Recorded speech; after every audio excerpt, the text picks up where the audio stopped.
forma de fazer justiça. Temos repetido isso ao longo de muito tempo.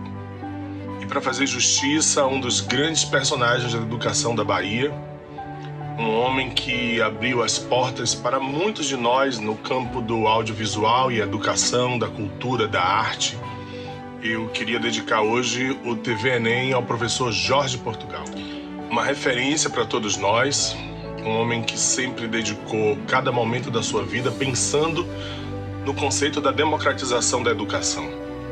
Então hoje o TV Enem abre mais um dia de aula, fazendo reverência e referência ao grande educador, artista, poeta e escritor, nosso querido amigo, professor Jorge Portugal.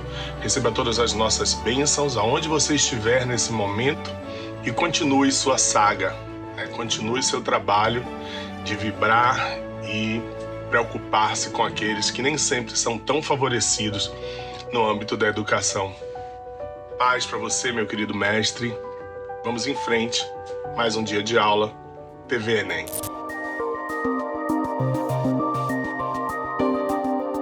Inicialmente agora vamos falar de equação da reta, como achar a equação da reta. Existem algumas formas de você fazer achar a equação da reta, porém vou fazer do jeito que eu acho que seja mais tranquilo, tá? Mas se você fizer de outra forma, também será bem-vinda. Eu tenho esse caso da letra A, que eu tenho dois pontos, um ponto em 6, um ponto menos 1 em 2. E aí, aula passada, vimos que o A é delta Y sobre delta X, tá bom? E aí, o que acontece? Eu vou chamar um ponto de 1 aqui, tá? E vou chamar um ponto de 2. Beleza. Então, eu cheguei ali, ó, Y2 menos Y1 sobre X2 menos X1. E aí, fiz, então, 2 menos 6 dividido por menos 1 menos 1. Então, está aqui, ó. Pronto. O que acontece? Fizemos aqui, deu menos 4 sobre 2, deu quanto aqui? Menos 2, tá? Mais 2, quer dizer. Então, a reta crescente, não é isso? O A é positivo. Forma genérica da reta, y igual a x mais b. Substituir um dos dois pontos que eu quiser escolher. Escolhi esse ponto aqui, ó, esse primeiro ponto, tá? Então, eu coloquei aqui y6, tá? O x igual a 1, o A que eu descobri que é 2, e o B eu vou descobrir que é esse aqui. Encontrei B igual a 4, y igual a x mais b, ou f de x igual a x mais b, o A é 2 e o B é 4, forma reduzida da reta. Se eu passar o y para o lado de cá, vai ficar 2x menos y mais 4 igual a 0, forma geral da reta, tá bom? Segundo caso, eu tenho um ponto e um ângulo de inclinação. Lembre-se o seguinte, ó, como é que eu acho a inclinação da reta? Ó, se eu tiver uma reta crescente, assim, eu pego o semi-eixo positivo, o lado positivo do eixo x, rodo no sentido anti-horário até bater na reta. Esse aqui é o ângulo da reta, nesse caso um ângulo agudo entre 0 e 90, porque é a reta crescente. Nesse caso aqui, uma reta decrescente, tá? Semi-eixo positivo do x aqui, ó.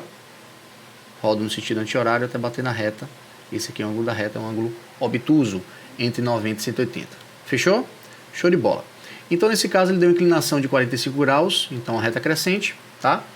E aí, o que acontece? Se a gente estudou que A é igual a delta y sobre delta x, que é igual a tangente do ângulo, logo, eu vou usar o A e a tangente do ângulo, que é o que eu tenho aqui, o valor do ângulo. A igual a tangente de 45, então A igual a 1. Vou substituir o único ponto que eu tenho, que é esse aqui, x, y aqui, tá? E aí vou chegar aqui, vou chegar aqui, y. Pronto. E vou chegar aqui na forma genérica e vou substituir. Então vou colocar, quando o y for 5, o x vai ser 2, o A vai ser 1 e o B eu quero descobrir. B igual a 3. Então eu tenho y igual a x mais b, o A é 1, o B é 3, substituir aqui, y igual a x mais 3 é a forma reduzida da reta. Se eu passar o y para o lado de cá e escrever ao contrário, vai ficar x menos y mais 3 igual a 0 é a forma geral da reta. Então é assim que você trabalha com a equação da reta, tendo dois pontos ou tendo um ponto e um ângulo, no caso um ponto e uma inclinação. Vamos lá para a questão do Enem, e ela fala o seguinte, ó, uma indústria automobilística está testando um novo modelo de carro. 50 litros de combustível são colocados no tanque desse carro, que é dirigido em uma pista de testes até que todo o combustível tenha sido consumido. O segmento de reta no gráfico mostra o resultado desse teste, no qual a quantidade de combustível no tanque é indicada pelo eixo Y, que está na vertical, e a distância percorrida no eixo X, a horizontal. A expressão algébrica que relaciona a quantidade de combustível no tanque e a distância percorrida do automóvel é, em resumo, você tem um gráfico de uma reta e você quer achar a equação da reta nas alternativas. Olha lá, ó. A, B, C, D, E são equações da reta. Dá para fazer essa questão sem você fazer cálculo. Como? Analisando o coeficiente angular e o linear. Você lembra que eu falei que o coeficiente linear, o B, é onde toca o eixo Y. E se você olhar no gráfico, bate o eixo Y no valor de 50 aqui, ó. Que eu não estou podendo escrever aqui. 50, tá vendo? Então, com isso, você olha as alternativas aqui todas, ó. E a única alternativa que você tem, o 50 como B, é a letra B e a letra D. Ó, aqui, 50, tá vendo? No B. Então, já tenho duas alternativas que eu posso ter a certeza que é uma das duas. Se você verificar, a reta é uma reta decrescente, está descendo a ladeira. Logo, o que acontece? O coeficiente o angular é negativo, no caso. Então, só poderia ser das duas a letra B, porque tem um A aqui, ó, menos 1 sobre 10, é quem multiplica o X, tá? E o outro aqui é positivo, então não pode. Consequentemente, a resposta seria a letra B, você marcava e não precisava fazer conta, tá? Porém, você pode falar, Ricardo, eu quero saber como é que eu calculo isso. Se eu tiver que calcular, como é que eu faço? Bom, se eu tiver que calcular, então vamos utilizar o seguinte raciocínio aqui, ó. O B da reta, você viu no gráfico, que é quanto? 50. E o A, que é o ponto que está tocando o eixo X, que é raiz, tem coordenada 500 e 0, tá? Vou substituir na forma genérica y igual a x mais b. Você sabe que o seu b é quanto? O seu b é 50 aqui, tá? O seu b é 50. O seu ponto que você vai substituir vai ser o ponto que você tem, que é ali 500 e 0. Quando o y for 0, o x é 500 aqui, tá? E o a você quer descobrir, e o b você tem, que é 50. Faz os seus devidos cálculos e chega a menos 1 sobre 10, que é o valor do a. O seu b é 50 e o seu a é menos 1 sobre 10. Então o y vai ser menos x sobre 10 mais 50. Aí você ia lá e marcava o gabarito. Tá bom? Beleza. A segunda questão é o seguinte raciocínio que você vai utilizar. A questão é do Enem, terceira aplicação, 2016, e fala assim, ó. O percentual da população brasileira conectada à internet aumentou nos anos de 2007 até 2011. Reta crescente, né? Aumentando. Conforme os dados do gráfico, essa tendência de crescimento é mostrada no gráfico. Suponha que foi mantida para os anos seguintes, os próximos anos, a mesma taxa de crescimento registrada entre 2007 e 2011, ou seja, a reta continua seguindo a mesma lógica. A estimativa para o percentual de brasileiros conectados na internet em 2013 é igual a... Você vê que o percentual está no eixo Y e os anos estão no eixo X. Eu vou adotar aqui na região do início ali, ó, essa partezinha aqui, ó, que não tem como riscar, esse comecinho aqui. Eu vou adotar com o valor 0, que é o início do sistema cartesiano, tá? Só que eu vou chamar aquilo de 2000, né? Porque eu tinha 2007, recuei 7 para trás, 2000 ali é o valor inicial do X, tá? E o 0 ali para o Y. E aí o que acontece? Eu tenho esse ponto, então, que o que vale aqui no X é a variação de 2007 para 2000, eu vou botar o 7, 2011 para 2000, vou botar 11, como eu quero 2013, eu vou botar 13 no X e vou descobrir a minha ordenada para isso acontecer. Dá para fazer por geometria esse problema, dá para fazer por ponto médio, dá para fazer usando a lógica de ponto médio, usando regra de 3 também. Porém, eu vou fazer com conhecimento de função no primeiro grau, porque é o assunto que a gente está sendo solicitado agora, tá bom? Então você vai colocar os dois pontos. O ponto A vai ser 7 e 27 e o ponto B vai ser 11 e 48. Aí depois eu vou querer descobrir qual é o próximo ponto, que seria 13. Aí eu vou descobrir a ordenada dele para o valor ser 13, que no caso é o ano de 2013. Fechou? Então vindo para cá, ó, o que a gente vai fazer? Vamos pegar aqui e colocar a questão 2. Olha o ponto aí, ó, 7 e 27, 11 e 48. Aí você sabe, como você viu comigo, que o A é delta y sobre delta x. E aí você vai substituir o ponto, escolheu da direita eu escolhi como 2, o da esquerda como 1, fiz y2 menos y1 sobre x2 menos x1, fiz as contas e encontrei o A quanto? 5,25, tá? Vim na forma genérica da reta y igual a x mais b, e aí substituí um dos dois pontos, que no caso eu escolhi o ponto A, o y é 27 e o x é 7, tá aqui, o A é 5,25, descobri o B que foi menos 9,75. Então minha função f de x ou y é igual a 5,25x menos 9,75. Então, essa é a equação da reta. E aí eu vou fazer o f de 13, tá? Para descobrir o y para o valor quando x for 13. Então 5,25 vezes 13 menos 9,75 dá 58,5%. É isso que você marcar no gabarito lá, a letra B. Tá bom? Beleza, e a última questão para a gente fechar é uma questão de 2016, se eu não me engano. Aqui está colocado errado, tá? E aí vamos lá. Uma cisterna de 6 mil litros foi esvaziada em um período de 3 horas, como está no gráfico aí. Na primeira hora foi utilizada apenas uma bomba. Mas nas 2 horas seguintes, a fim de reduzir o tempo de esvaziamento, outra bomba foi conectada à primeira. O gráfico, formado por 2 segmentos de reta, mostra o volume de água presente na cisterna em função do tempo. Você vê que ele começa com 6.000, com uma reta de inclinação, aí depois ele muda a inclinação dela, as duas são decrescentes, tá? Mas muda a inclinação, e aí ele vai até chegar no ponto 3, o ponto C ali, que tem o x como 3, e aí o volume de água é 0, já que o volume é o eixo y, tá? Tocou no eixo x, o y é 0. Qual é a vazão em litro por hora da bomba que foi ligada no início da segunda hora? Ou seja, a segunda bomba, qual é a vazão dela? Bom, se você olhar a questão aqui, ó, ele já está dizendo para você que a vazão que é litro por hora, ou seja, volume sobre tempo, tá? Então, vamos lá calcular o primeiro passo no trecho de 0 a 1. Olha aqui, ó, de 0 a 1 no primeiro trecho de AB, você tem variação do tempo final menos inicial, 1 menos 0. Variação de volume, de A para B, você tem 6.000 menos 5.000 dá 1.000, tá? Então, vamos chegar aqui, ó, no cálculo e fazer, ó, trecho AB. A vazão é variação do volume sobre variação do tempo, então 6.000 menos 5.000 dividido por 1 menos 0. Temos então 1.000 litros por hora. Então 1.000 litros por hora é a vazão da primeira bomba. No trecho BC, repare que você vai de 5.000 até 0, em questão de volume. E o tempo você vai de 1 para 3, ou seja, 2 horas. Só que você continua com a primeira bomba, fazendo o trabalho dela, ou seja, tirando 1.000 litros por hora, e você vai acoplar agora uma segunda bomba. Então a ideia inicial é você saber quanto daquele volume ali a primeira bomba vai ser responsável. Aí depois o que sobrar, naturalmente, vai ser da segunda bomba, tá? Então vamos aqui, ó. O trecho BC você tem uma variação de tempo 3 menos 1, 2 horas, tá? O volume, então, se você isolar aqui, ó, o ΔV vai ser vazão vezes ΔT. Então a vazão é 1.000 litros por 2 horas, que é o tempo que ela trabalha no segundo trecho. Então responde por 2.000 litros. Se você tem 5.000 litros e você gastou 2 com a primeira bomba, restaram 3.000 litros para o quê? A segunda bomba, no intervalo de 2 horas. Logo, a vazão da segunda bomba, que eu botei BC, mas a segunda bomba, vai ser 3.000 litros dividido por 2 horas. Logo, vai dar 1.500 litros por hora. Beleza, gente? Então, essa aí é a parte prática de você resolver algumas questões do Enem de função do primeiro grau.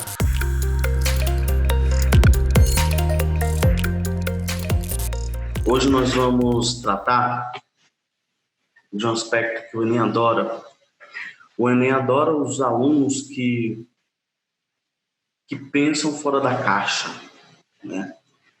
É aquele tipo de aluno que vai misturar as escolas literárias, os escritores, e até com outras áreas do conhecimento, né? Áreas mais diretas, como a história, sociologia, filosofia. E essa aula é um exemplo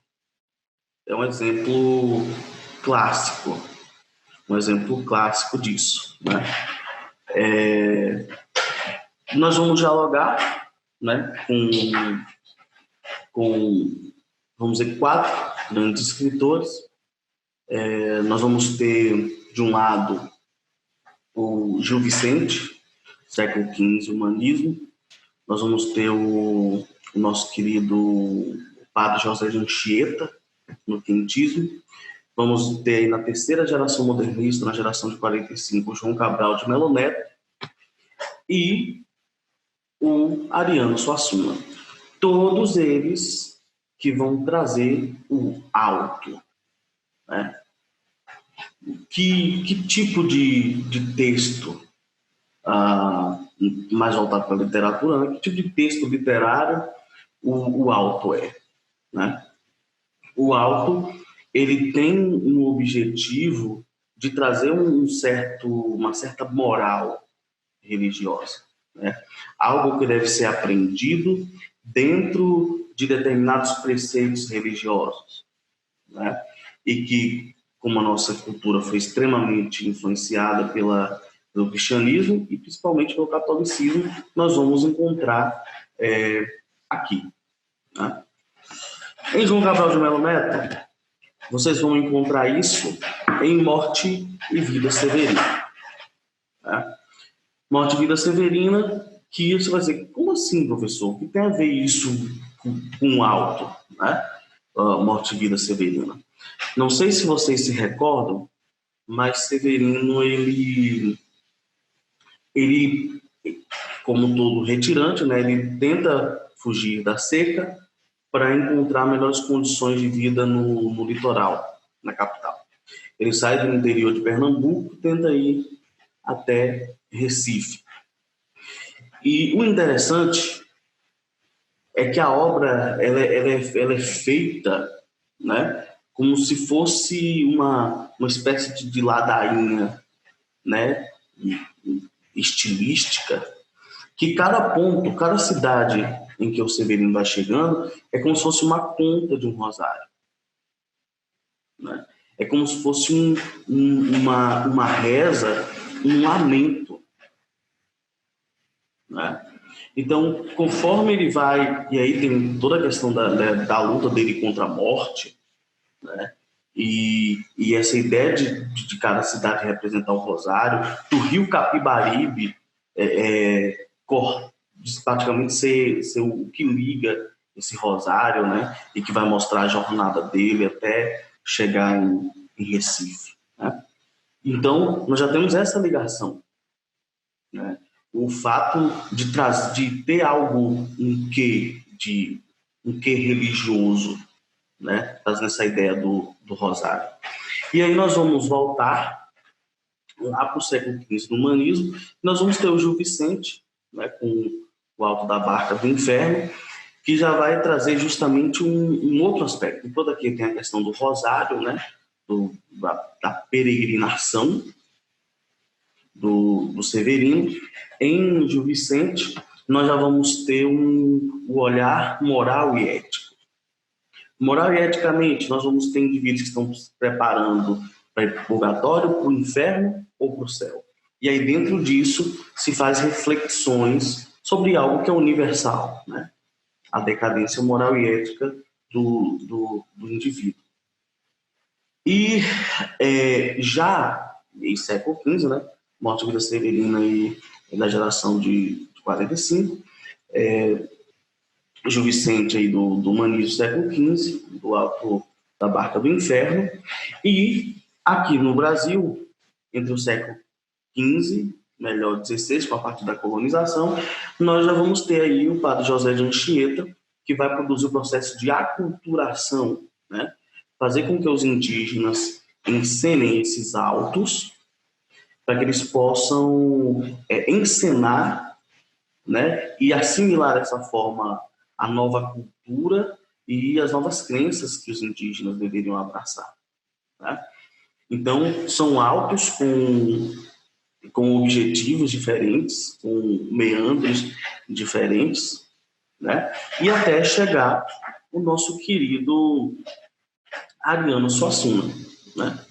Que o Alto da Barca do Inferno do Gil Vicente lembra muito o Alto da Compadecida, né? Aí a gente já começa a se perguntar, né, qual é a grande diferença, né, do Alto da Barca do Inferno do Gil Vicente, século XV, e o Alto da Compadecida, aí, né, segunda metade do século XX, do século passado. E aí vocês têm que entender as minúcias, né? Enquanto que em Morte de Vida Severina tem a questão do rosário, a peregrinação de Severino. Enquanto lá no Padre José de Anchieta, a questão não era a estética, não tinha uma preocupação estética, o objetivo era a catequização, tanto que faz parte da tida como literatura jesuítica. E aí nós vamos ter, enfim, o parâmetro. Sim. Se você parar para imaginar, são ambos, tanto o Alto da Barca do Inferno do Gil Vicente, século XV, quanto o Alto da Compadecida, da Ariano Suassuna, segunda metade do século XX, vão apresentar questões universais, né? A corrupção, a mesquinhez, a vaidade, né? A avareza, né? A simonia, né? A venda de objetos religiosos por parte ali, de membros da igreja.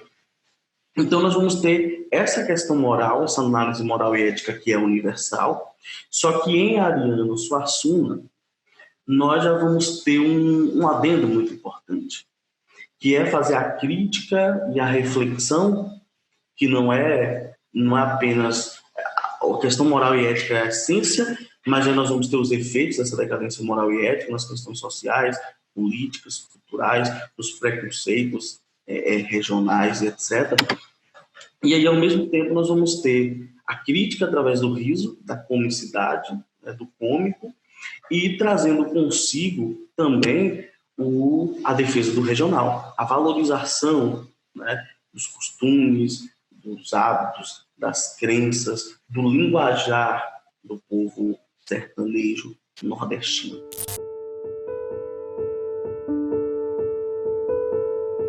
Olá, meu nome é Monique Lemos e eu tô aqui para falar um pouquinho com vocês sobre mercado de trabalho, carreira e como escolher a profissão ideal.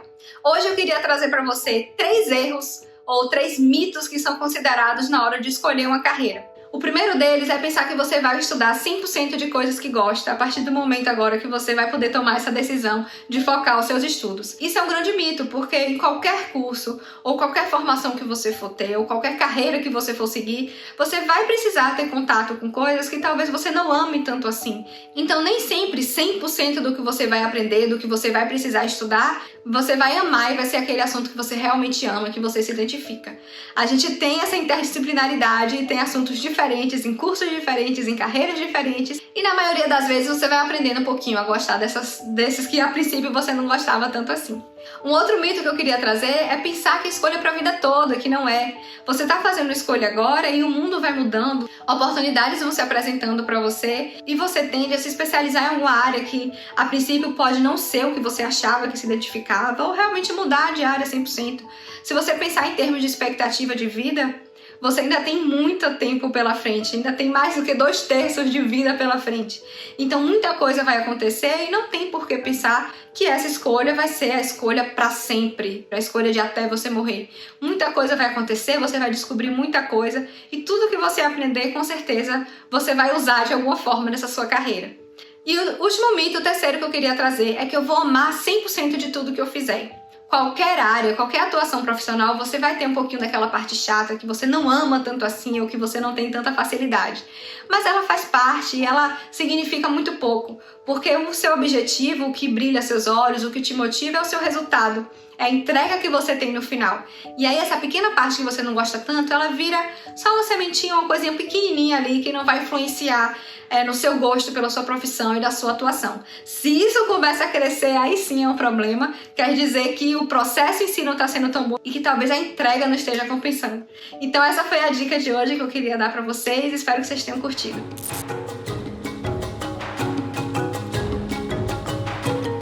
Veja só, vocês estão vendo aqui no conjunto dos slides que vocês terão disponíveis para analisar, inclusive comentados, alguns outros conceitos, como agricultura de jardinagem, comum em muitos países asiáticos, como o Japão. A agricultura de jardinagem está relacionada basicamente ao arroz, ou seja, à risicultura. E tem essa nomenclatura porque o cuidado manual é constante com esse cultivo.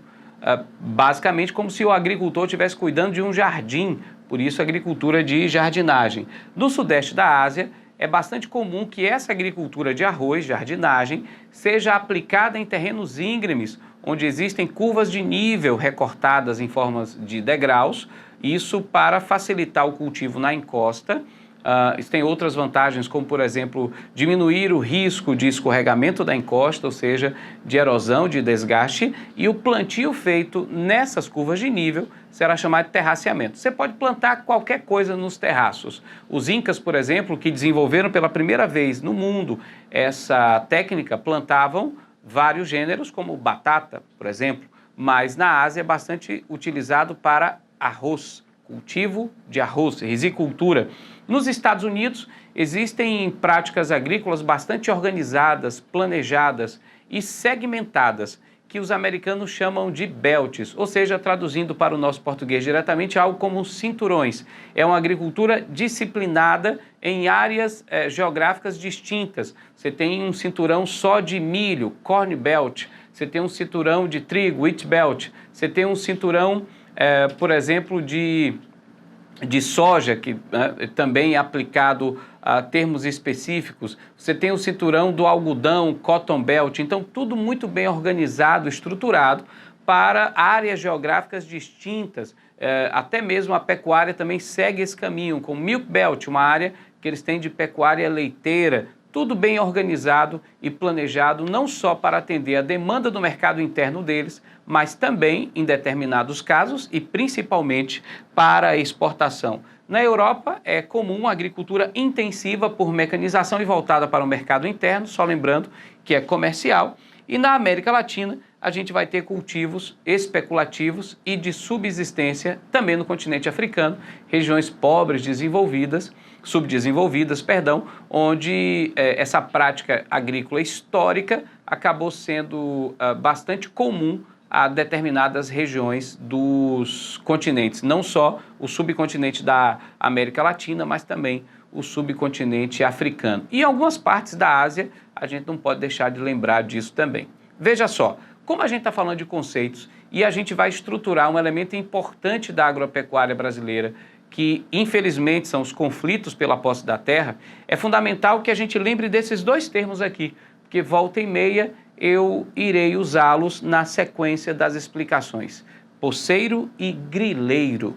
Qual a diferença entre esses dois termos? No material que vai estar lá disponível para vocês em PDF, com conteúdo, você vai ter isso bem estruturadinho, bem arrumadinho, para que você possa estudar. Mas para a gente entender, o posseiro normalmente é um agricultor humilde, pobre, sem terra, que se apossa por uso capião, né, que é um termo técnico da nossa estrutura jurídica, para poder viver naquele espaço e tirar a sua subsistência. Durante um tempo, às vezes uma terra abandonada ou uma terra tão grande que o seu dono não tem como administrar todo o espaço, é ocupado por esse posseiro.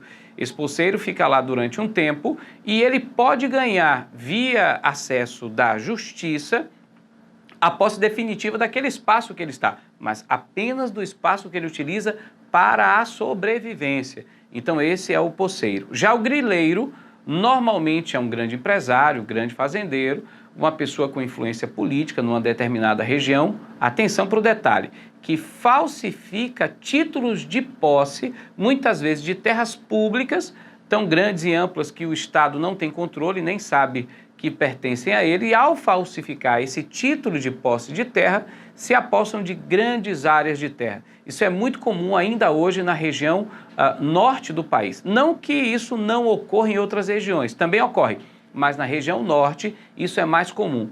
Pela legislação brasileira, terras griladas são destinadas automaticamente para a reforma agrária.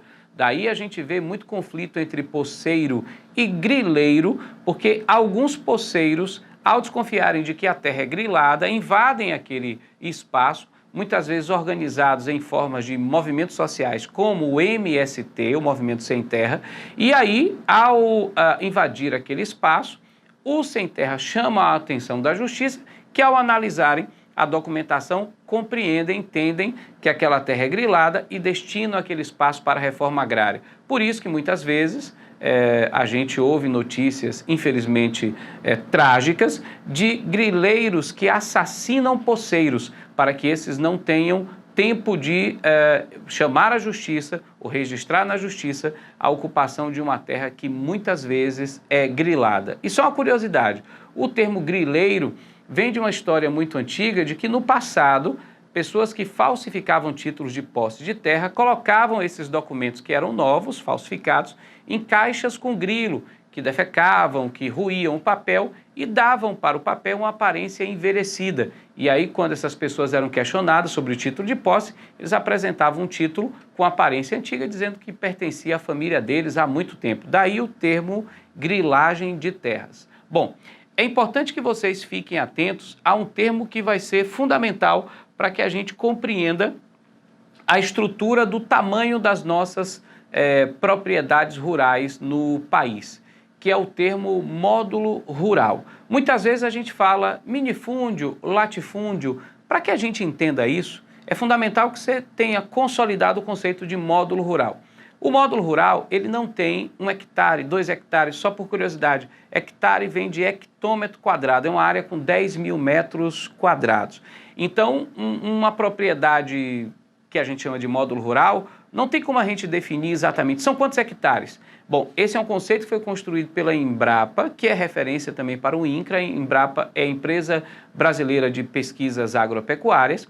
E o conceito basicamente é o seguinte: módulo rural é todo o espaço rural suficiente para atender ao sustento de uma família média. Entenda, uma família de aproximadamente 5 pessoas. No interior do Nordeste, na região do semiárido, esse espaço tem que ser maior. Se o espaço for, por exemplo, na região sul, lá no Paraná, região da Terra Roxa, o solo mais fértil do país, esse espaço é menor. Por isso que há variação regional do tamanho do módulo rural. E a partir desse termo módulo rural, que é o espaço mínimo necessário para que uma família de tamanho médio retire o seu sustento, é que a gente vai criar as nomenclaturas de minifúndio e latifúndio. Por exemplo, toda propriedade que tem até um módulo rural é, via de regra, em nosso país, classificada como minifúndio. Entenderam?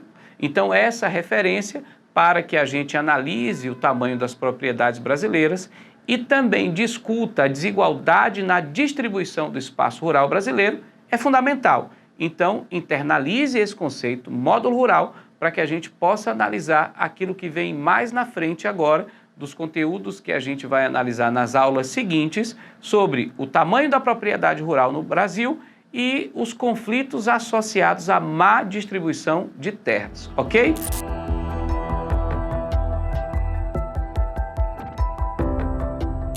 Fala pessoal, tudo bom? Estamos aqui hoje, vamos falar nas próximas aulas aí de termoquímica, assunto importantíssimo, pois vem caindo de 2008 até 2019, só um ano que não caiu termoquímica. Então, vamos lá? Pessoal, começa o assunto termoquímica com essa imagem quase que antagônica, a acarajé de um lado, a maçã de outro. Se eu perguntasse para você qual dos dois alimentos eu deveria comer, já que eu estou fazendo dieta para perder peso, né? Perder massa corpórea, deveria comer a maçã ou a acarajé? É evidente que vocês falariam, professor, comer a maçã, porque a maçã tem um menor poder calórico, né? Já que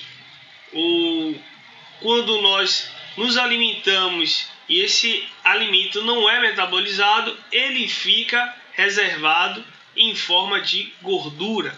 Mas eu vou defender aqui o acarajé, tá bom? O acarajé que, não é, para quem não conhece, para quem não é de Salvador, é um bolinho feito de feijão fradinho e tem N nutrientes aí, muito útil e proveitoso para a nossa saúde. Mas claro que é com certeza mais calórico que a maçã, mas daí você tem que fazer exercício físico, manter uma rotina mais saudável, porque para o alimento ser metabolizado, o corpo tem que entender que precisa gastar energia. E, já que eu estou falando de energia, de liberar, de absorver energia, isso tem tudo a ver com termoquímica, que trata da liberação ou da absorção de energia química, né, em uma reação química. Ok? Então, hoje vamos falar aí de termoquímica. Falamos aqui de quilocalorias. Calorias é a unidade de medida quando a gente trabalha lá em termoquímica. Pode ser calorias ou joules. Importante ressaltar que calorias equivale a 4,18 joules. E o que é caloria? É a quantidade de energia necessária, né, em suma, para levar 1 grau Celsius na temperatura de 1 grama de água. Tá bom? Vocês podem encontrar essas unidades de medidas nas tabelas nutricionais, nas embalagens dos alimentos, né? Ela pode vir quilocaloria, ou pode vir calorias ou em joules. Professor, eu preciso decorar que 1 caloria equivale a 4,18 joules? Não precisa. O Enem, ou ele a questão vem toda trabalhada em calorias, ou vem todas trabalhadas em joules. Eu ainda não vi nenhuma questão que precisasse que vocês memorizassem essa unidade de medida, tá bom? Bom, a queima aqui, um exemplo, né? A queima completa de 1 litro de gasolina pode liberar cerca de 7.750.000 calorias. Um número muito grande. Para ficar cômodo, fácil, trabalha-se em quilocalorias, né? Unidade de medida, onde esse K equivale a 1.000. Um exemplo fácil que vocês utilizam no dia a dia aí com o Instagram. Se eu falasse, olha, eu tenho 20k de seguidores, de imediato vocês imaginariam, poxa, 20.000 seguidores. Ou seja, fica fácil, né? Quando eu falo 20k, você já entende que é 20.000. É uma mentira, não tem nem 1k que dirá 20.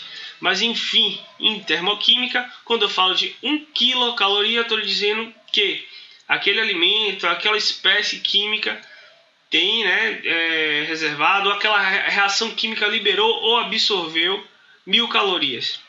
No exemplo ali da gasolina, 7.750.000 calorias ficaria 7,5 cacau, tá bom? Aliás, perdão, ficaria 7.750 quilocalorias, tá? Calor envolvido nas reações químicas. É inviável calcular a entalpia no início de uma reação e a entalpia no final. O que eu consigo calcular da entalpia é a sua variação através de um calorímetro, né? Só lembrando lá de física que quando eu tenho troca de calor a temperatura, a pressão constante, a gente trabalha em entalpia, tá bom? É o calor, aquele Q lá, que a pressão constante, a gente substitui por entalpia. Mas a gente não consegue medir entalpia, né, do início e no fim, a gente consegue calcular a variação através de um calorímetro. Se essa reação, durante o tempo, ela absorveu energia, né, o produto tem mais energia do que o reagente, chamamos de uma reação do tipo endotérmica. Mas o contrário, essa reação está liberando energia, nós denominamos de uma reação exotérmica, né? Toda queima, por exemplo, é uma reação exotérmica. Os valores do ΔH. O valor do ΔH de uma reação exotérmica vai ser sempre negativo. Por quê, professor? Porque o produto, a entalpia do produto vai ser menor do que o reagente. Então, ela vai nos dar uma variação negativa, né? Então, reações exotérmicas, ela tem um ΔH negativo, ela libera. Ela pode ser também representada de duas formas, de mais duas formas. Eu tenho aqui a reação, tá? Em forma de reação, tenho aqui os reagentes, os produtos e o valor do calor ser colocado na parte dos produtos, ou seja, indicando que essa reação liberou calor. Também pode cair em forma de gráfico, fique atento, né? Aqui eu tenho a entalpia do reagente e aqui eu tenho a entalpia dos produtos. Se eu fizer a diferença, produto menos reagente, eu vou obter um valor negativo. Por quê, professor? Porque aqui, olha, a entalpia está associada, aqui uma indicada no lugar de maior entalpia, e a entalpia do produto, aqui a entalpia do reagente, e aqui embaixo a entalpia do produto, eu vou ter um valor negativo. Eis um exemplo, na formação da molécula de água, ela é exotérmica. Como é que eu sei, professor, que ela é exotérmica? Olha o valor do ΔH negativo, menos 68,3 quilocalorias por mol de hidrogênio. Reações endotérmicas, como é que fica? O contrário, né? Na parte, o ΔH vai ser positivo, porque a entalpia do produto vai ser menor do que a do reagente, então sempre vai dar um valor positivo na variação de entalpia. Posso representar através da reação, no qual o valor do calor absorvido vem na parte, dos reagentes, né, indicando que durante a reação química as espécies elas receberam energia, né, fazendo com que a entalpia do produto fosse maior. E aqui eu tenho, tá ao contrário, tá? Isso aqui é o produto, na verdade aqui é um R, era para ser um P, produto, e aqui o reagente, né? Aqui é a formação do iodeto de hidrogênio, eu tenho um valor positivo, valor de uma variação de entalpia endotérmica, não é reação endotérmica. Vamos fazer uma questão do Enem aqui, uma questão rapidinha do ano de 2016, que envolve número de oxidação e termoquímica. Atualmente, soldados em campo, seja em treinamento ou em combate, podem aquecer suas refeições prontas e embaladas em bolsas plásticas, utilizando aquecedores químicos sem precisar fazer fogo. Dentro dessas bolsas existem magnésio metálico em pó, e quando o soldado quer aquecer a comida, ele coloca água dentro da bolsa, promovendo a reação descrita pela equação química. E aí você tem a equação química, e a pergunta é o seguinte: o aquecimento dentro da bolsa ocorre por causa da... Bom, Tem um assunto de número de oxidação, que a gente vai ver aqui muito rápido, porque não é o objetivo dessa aula, e a classificação dessa reação, se ela é exotérmica ou endotérmica. Ora, a gente viu que quando ela expressa dessa maneira, no qual o valor do calor é colocado na parte dos produtos, ela vai ter um valor, caracteriza, indica uma reação exotérmica. Se fosse na parte do reagente, seria endotérmica. Então, já cancelamos aqui o C e E, a letra C e E. Temos então a letra A, B e D, que aí é um outro assunto, que é o número de oxidação, mas a gente pode fazer aqui rapidinho. Esses são os números de oxidação. Perceba que o oxigênio não variou no número de oxidação, -2 no reagente, e no produto ficou -2. O oxigênio, que comumente tem o NOx -2, a não ser que esteja com peróxido, superóxido ligado ao flúor. Toda substância simples tem o NOx igual a 0. Então o magnésio saiu de 0 e foi para +2. Que processo é esse? Perda de elétrons, processo de oxidação. Então, letra correta, letra B. O oxigênio, na verdade, sofreu um processo de redução. Ele saiu de +1 para 0. Ele ganhou um elétron, ele reduziu o seu NOx.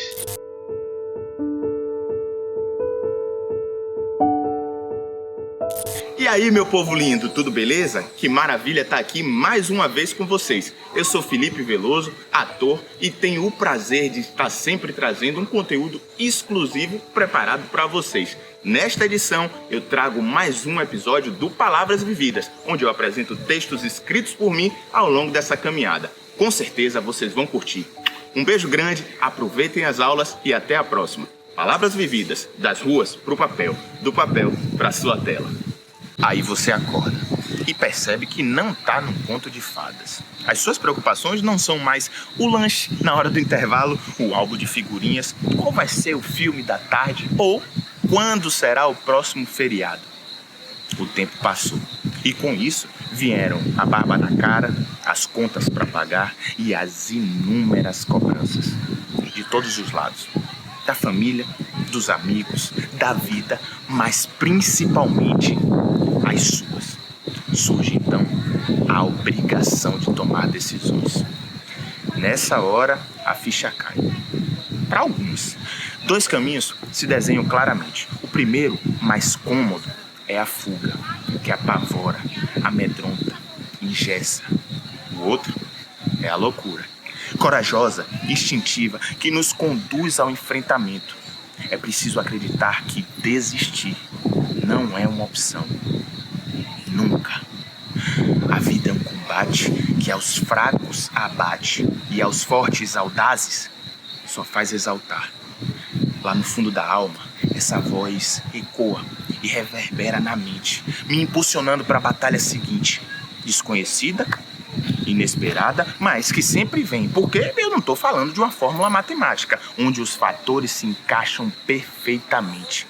Viver é lutar, é acordar a cada manhã, agradecer por mais uma oportunidade e vibrar. Vibrar a saúde, vibrar a família, vibrar a vida, vibrar. Porque o corpo que não vibra é um esqueleto que se arrasta.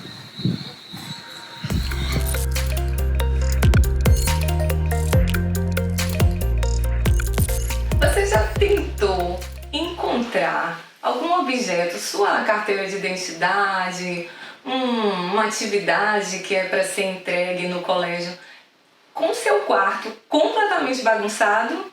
Bem complicado, não é? Pois faltou organização.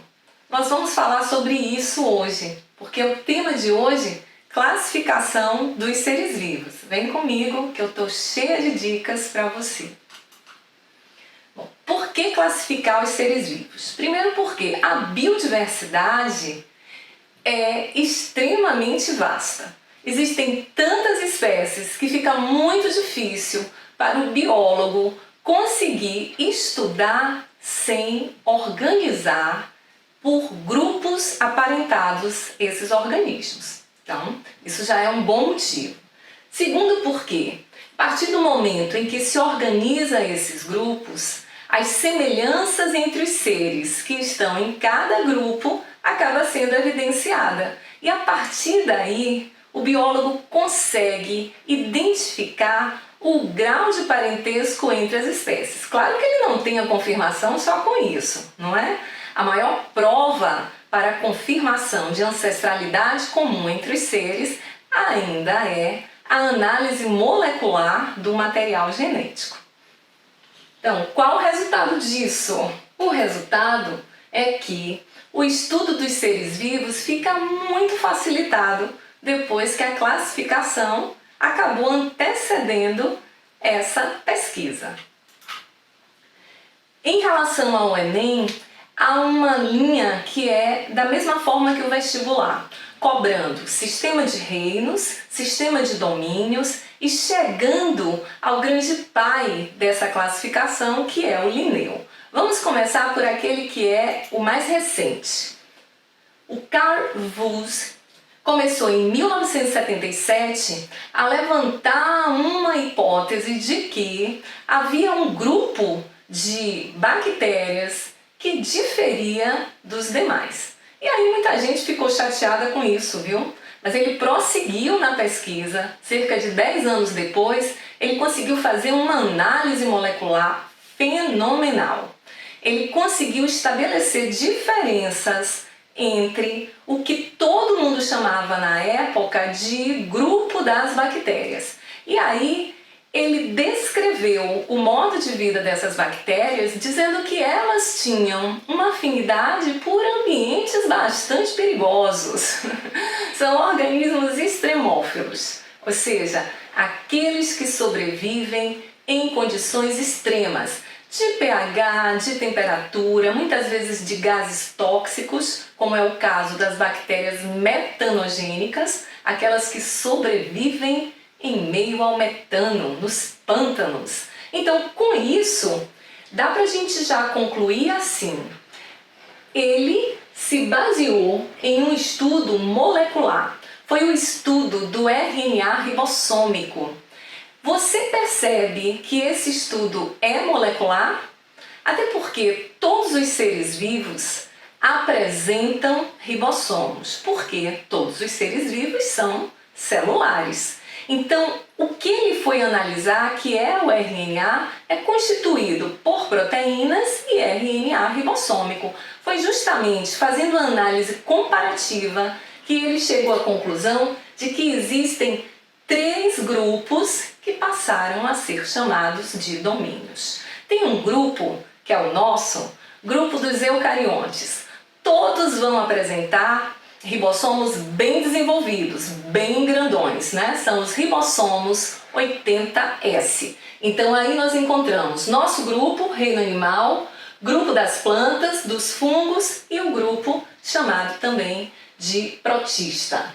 Aí o grupo tradicional, simples, procarionte, foi dividido. As bactérias que apresentam a característica da grande maioria, eubactérias, esse eu representando o grupo verdadeiro. Já o grupo arqué ou arqueobactéria, equivalendo àquele que se assemelha às bactérias primitivas. A grande surpresa é que essas bactérias que vivem em condições adversas, por exemplo, fossas termais, no gelo também, essas são muito mais próximas evolutivamente do nosso grupo. Um sistema mais antigo, um sistema de reinos. Não houve análise molecular, não. Houve sim o estudo da célula.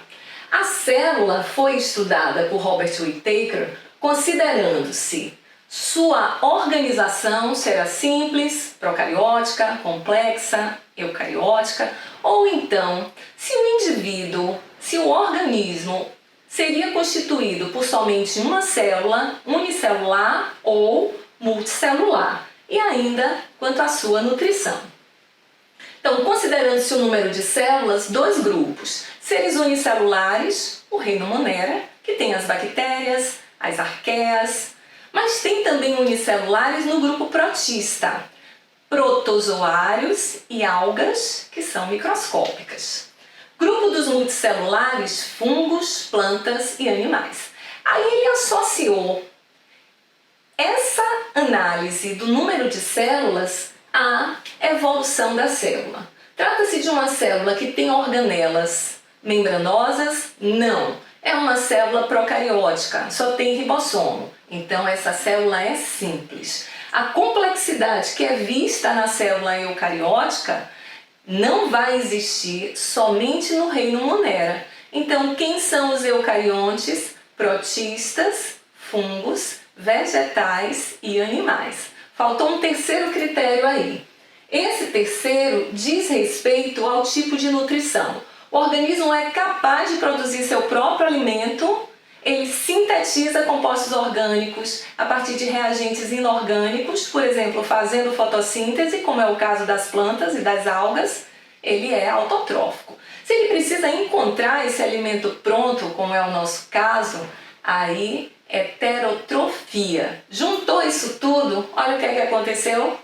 5 reinos da natureza. O grupo Monera, protista e em fungos há seres unicelulares. Mas no caso dos fungos, tem multicelulares sim. Você sabia que o maior ser vivo da atualidade é justamente um fungo? Dê uma pesquisada nisso que você vai se surpreender. Bom, grupos eucariontes. Só Monera vai ficar de fora. Agora, em qual deles vamos encontrar os que são autótrofos? Bom, só não tem autótrofos no reino animal. Agora, considerando-se, e no dos fungos também, considerando-se como essa heterotrofia, como essa incapacidade de produzir substância orgânica a partir de inorgânica, pode ser diferenciada entre os dois. Os animais ingerem o alimento e os fungos vão absorvê-lo. Bactérias podem ser autótrofas por fotossíntese, cianobactérias, fotossíntese tal qual as plantas, mas para a bactéria a chamada fotossíntese bacteriana. No caso do protista, se for autótrofo vai ser alga, se não for é protozoário. E os fungos não têm nenhuma organização tecidual verdadeira. Seria melhor reconhecê-los como multinucleados. Imagine uma massa citoplasmática que pode alcançar quilômetros e que não tem organização tecidual. Olha que interessante.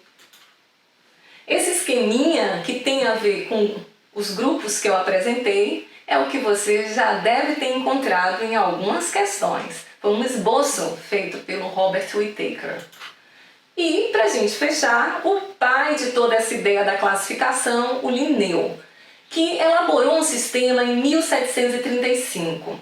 Ele não tinha ideias evolucionistas não, viu? Ele tinha uma visão fixista, de que as espécies eram fixas e imutáveis, né? Mas de lá para cá, muita coisa aconteceu, mas não desprezamos esse sistema de classificação dele. É a nossa base, sim.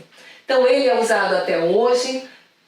Perceba aqui que não tem duas categorias que nós usamos. São aquelas que começam pela letra F, filo e família. Essa sequência é uma sequência hierárquica. Não fique preocupado com o conceito não, né? Porque o que é reino? Conjunto de filos com características semelhantes. O que é um filo? Conjunto de classes com os indivíduos semelhantes em tais e tais aspectos. Então, se eu for seguir à risca isso, eu vou perceber que de reino para espécie, as semelhanças aumentam. E elas aumentam tanto que essa unidade concentra exatamente indivíduos que têm capacidade de se acasalar produzindo descendência fértil, certo? Outra coisa que nós devemos a Linneu, a nomenclatura científica. Nesse caso aqui, canes familiares, você não precisa memorizar, eu só recomendo que você se lembre do nosso, hein? Homo sapiens. E aí, quais são as regras para isso? Primeiro, os termos da nomenclatura científica são usados em latim, né? Antes que você pense assim, E aí, ninguém fala essa língua, mas é por isso que foi escolhido, meu bem, porque ela não vai sofrer alteração. Agora, se não tiver o termo em latim, ele pode ser latinizado, não é? Você deve estar mais habituado com Trypanosoma cruzi, sendo esse segundo termo latinizado, o sobrenome do Dr. Oswaldo Cruz, mas latinizado ficando cruzi, que aí, pela regra, isso já dá a licença para que possa ter a escrita, a inicial maiúscula para esse segundo nome. Né? Um outro, eu decidi fazer uma homenagem, né, à falecida grande dama da botânica, a doutora Graziela Maciel Barroso, né? O meu nome acaba estando aí em 25 espécies de plantinhas da nossa flora. E aí tem uma série de nomenclaturas assim. Aí eu trago esse, né? O carapiá da Graziella, que é a Dostenia grazielle.